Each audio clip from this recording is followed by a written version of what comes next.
Thank you.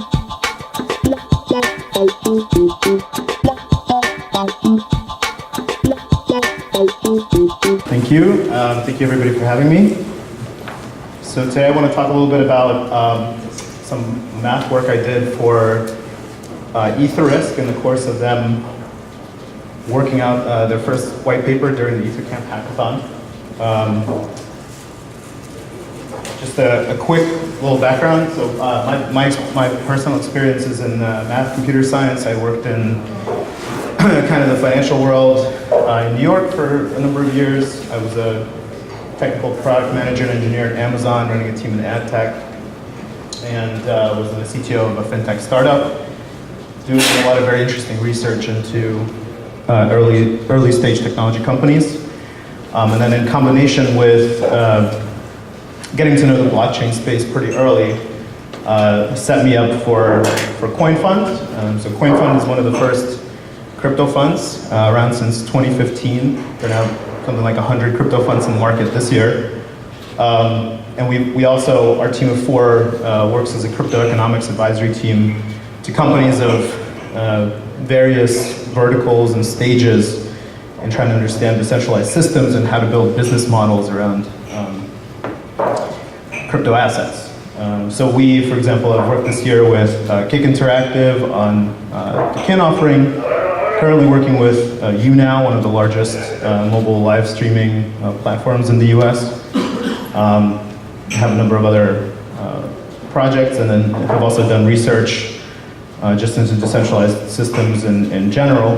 Like one project in particular, storage, was one of the few companies that, first of all, migrated from one blockchain to another, which is an interesting problem. And secondly, held a token sale while they already had a liquid asset on the market. So it was an interesting problem, how to set up the correct incentives to make that work.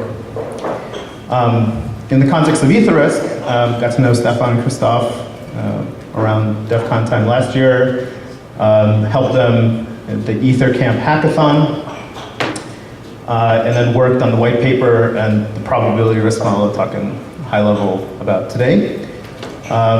It's been really exciting to watch the project come together across a number of various complexities like financing, proofs of concept, working with regulators and coming to a token model that works. And then I continue to be involved as a stakeholder and advisor. So why decentralized insurance?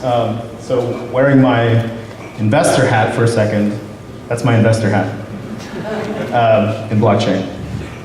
So we have a pretty serious thesis around what we're calling consumer proximate applications, meaning a lot of people talk about protocols and how value sort of trickles down to protocol layers. I think there's a huge opportunity in the medium term for products that are close to large user bases that have actual real use cases, and that will be kind of going out and being consumer facing.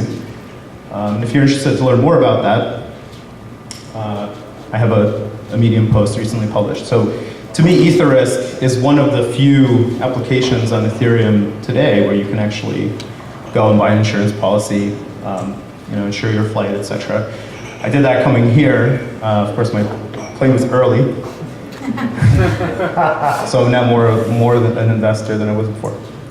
But why is this interesting? From traditional perspectives, I think there's a huge market opportunity here, for efficiency, ease of use. Parametric decentralized insurance, I think, in particular, creates a lot of new consumer use cases that really weren't at the forefront before.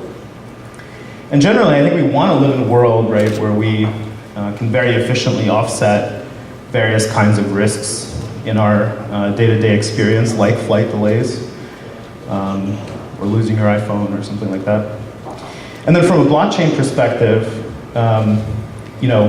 on a theoretical level, I think it's like really desirable to have systems where you have very strong fundamental models about how this value is generated and how it is created, because what that then allows you to do is create pricing models for the crypto assets that that relate to those businesses.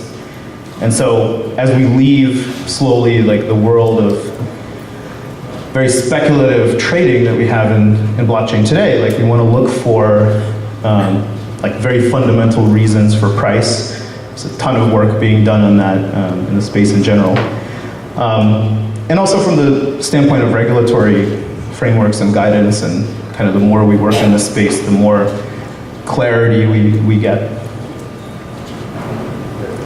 So for the probability model that I worked on for this project, had a few like basic goals, and one of them was to just kind of create something simple that made sense and actually demonstrated the principle of how the insurance would work.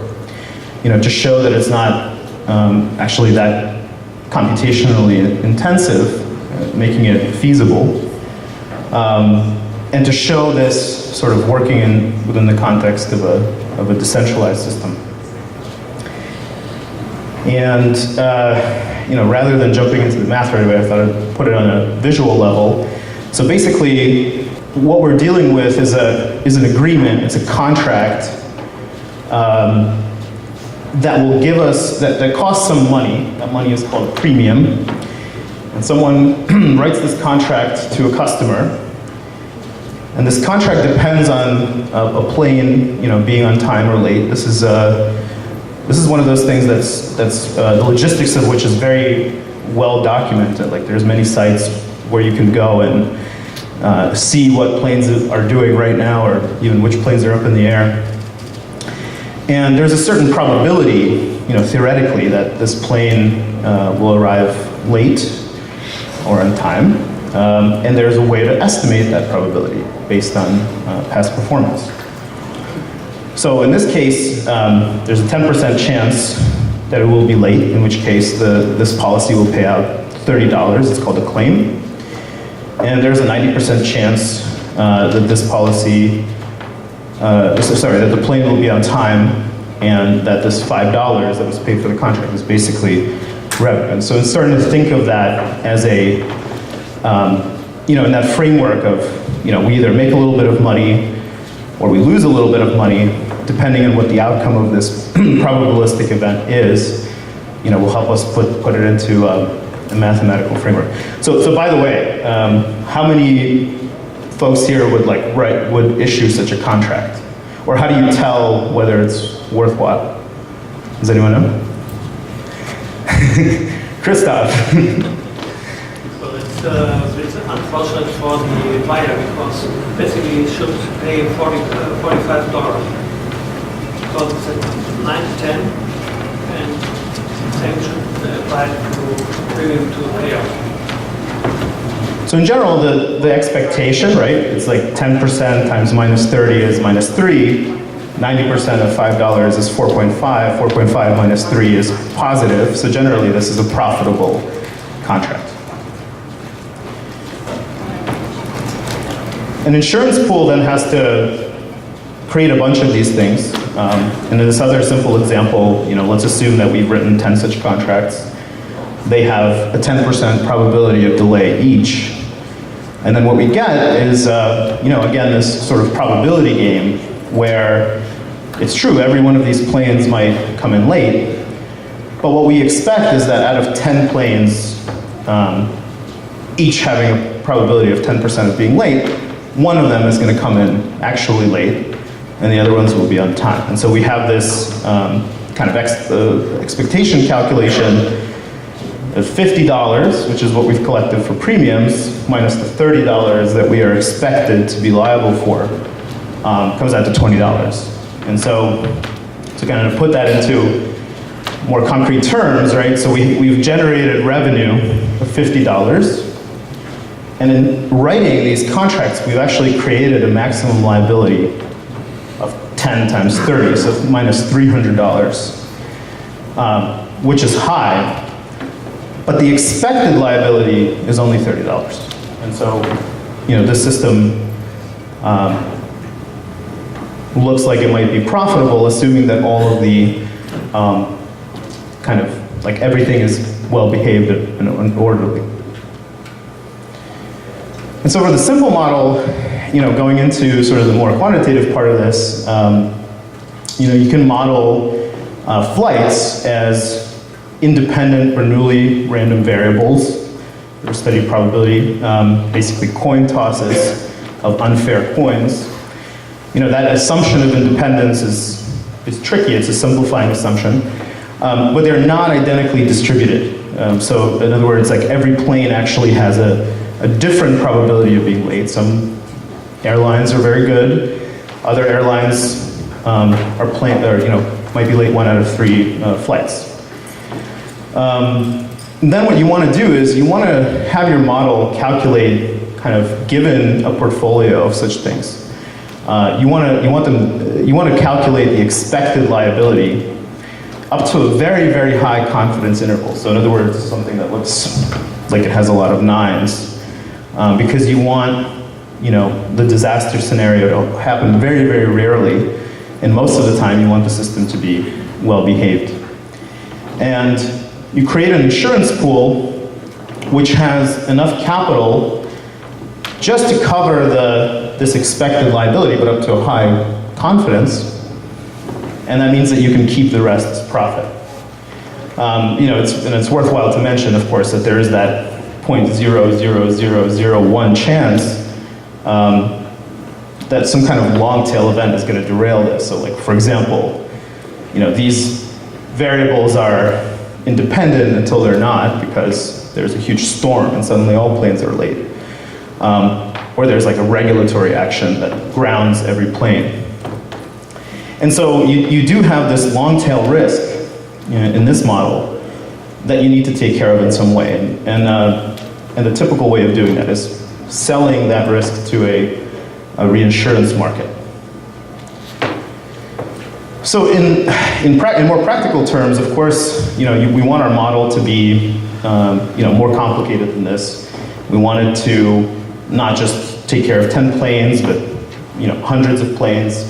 It turns out that all the probabilities are different. And it also turns out that maybe you, as Etherisc does today, you might want to be able to calculate, like, what if I give this premium, what would my payout be? Or backwards, like if this is the payout, what would my premium be? So there's a bunch of like little moving parts there that are they're specialized to the application as well. There's an actual model here. So if you read the white paper, it goes into the mathematical details. But just to give you a sense, the inputs of this model, first of all, is a vector of insurable event probability. So if I have 100 planes, here are all the probabilities based on my estimates of how often these planes are late. I can also adjust the desired payouts, and that's for the purpose of if I get a new policy and I want to pay out $500 rather than $250, or you can just think about it in a simple way and say, just assume that all the payouts are the same. And then I want to provide as a parameter a confidence level, that really high probability that my liability is going to stay within this bound with almost certainty in most circumstances. And then the nice result of this is that the model gives you some very nice concrete outputs. It gives you the total liability that you're taking on. It gives you exactly the number that of collateral, basically, that you have to keep in the pool to make sure you're covered for all of these payouts. The way that's actually calculated is a inverse cumulative distribution function of this like sum of Bernoulli variables, and that's actually not very computationally difficult to get. It's a very standard sort of computational function in most software that deals with probability. It gives you the excess liability, meaning when that long tail event does occur, how much do I have to be insured in a reinsurance market for that to work out. And it gives you, this is one of several strategies that you can assign premiums to the different policies. But for me, the most interesting part is that in the context of such a model, you have these two calculations. One is capital outflow, meaning what your system is actually going to pay out on average to these different policies or planes that have been late. And it can also give you the standard deviation of that payout, meaning that you can kind of maybe fiddle with some of these parameters or choose planes with particular probabilities, and then lower the risk of that. And interestingly, if you know how much money you're going to pay, you know how much money you have collected, then of course you know what your expected revenue will be. And just as well, what is the risk around your revenue? So this is like an actual computation on this. Is basically took a data set with real planes and real estimates for delay probabilities. Wrote about 60 policies at $250 each, just to simplify. And what we find is that the maximum liability of this thing is like if you had to pay 60 policies of $250, that's $15,000. But what you actually have to hold as collateral in this pool is $3,750. And what you're actually expected to pay out is this number, $1,412.63, which also has a standard deviation of 561. So in other words, your mean return is going to be kind of the money that you have collected in terms of premiums minus the expected payout. It gives you $2,337 with some standard deviation. And you can also see this relationship, right? Like when the probability is relatively small, about 2% there, the premium is small. And then as the probability goes up, the premium goes up to cover the higher risk that this thing will be late. And of course, there's a lot of things that need to be done and can be done to improve upon such a simple model. And one of the things is, of course, this is only really viable at scale, right? Because the law of large numbers says that these probabilities will converge when you have a large number of people using it. So that's certainly a challenge from the business and application perspective.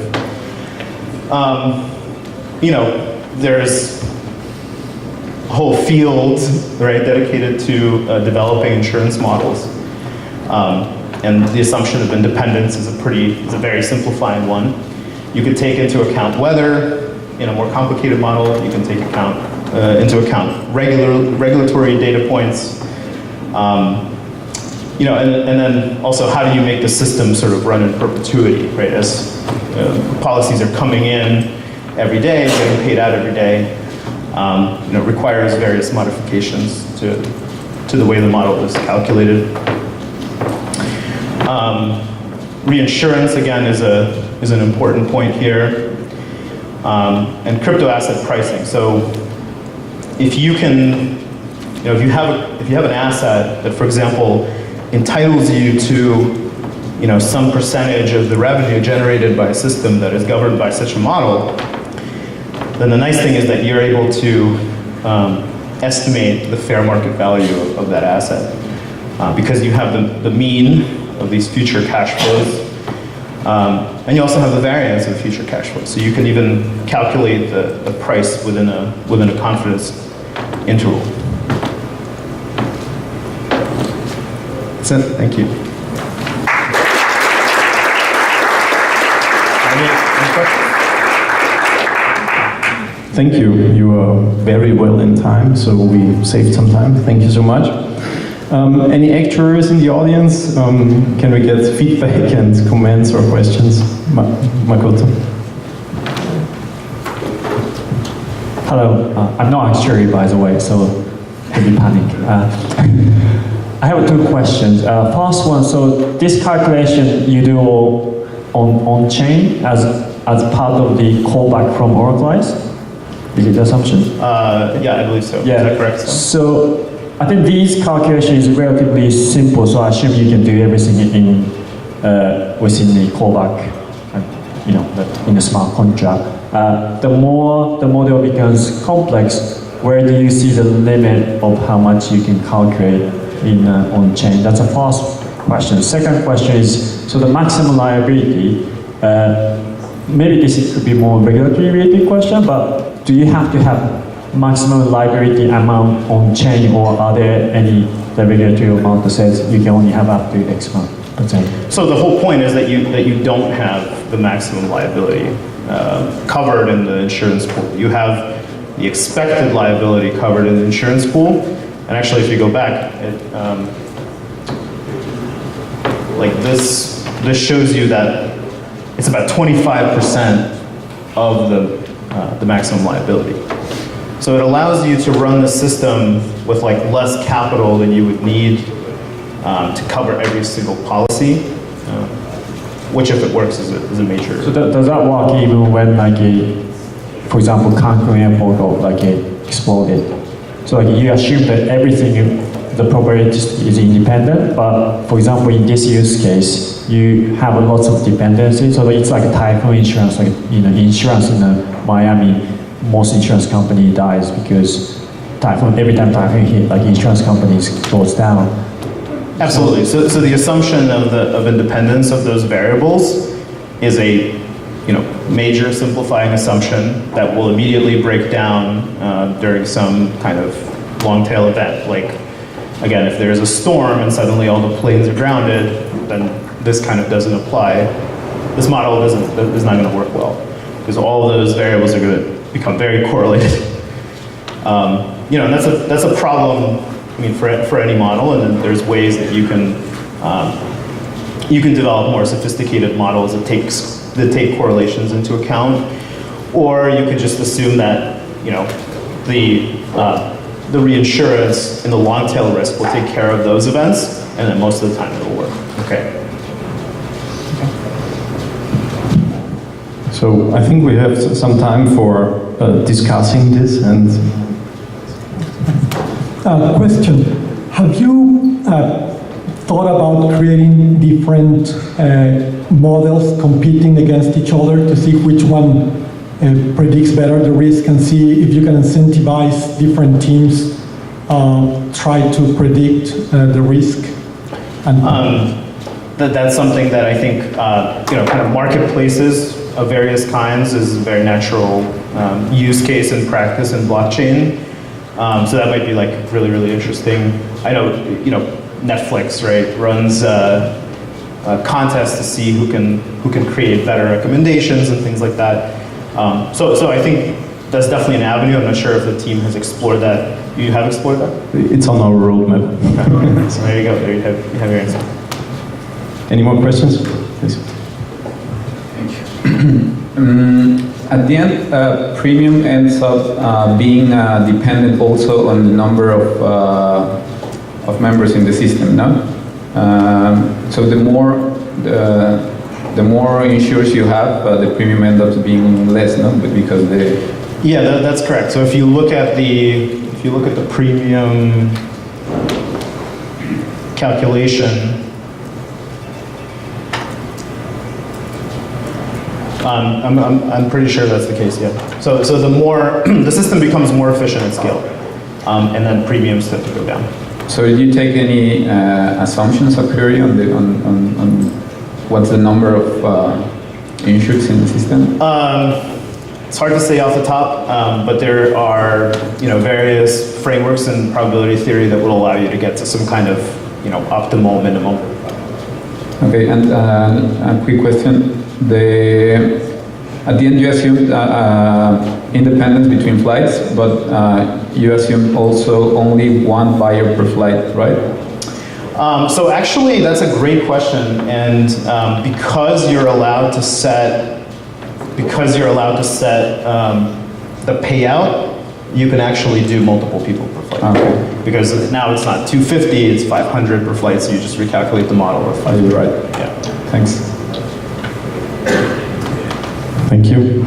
Thank you. I just want to add, it's still in use. Yeah, so we had flight delay insurance as an offer for people flying here and flying to DEF CON, and it's this very model, so thanks Jake. it's being used. Thank you so much. Give a warm applause to Jake. Thank you.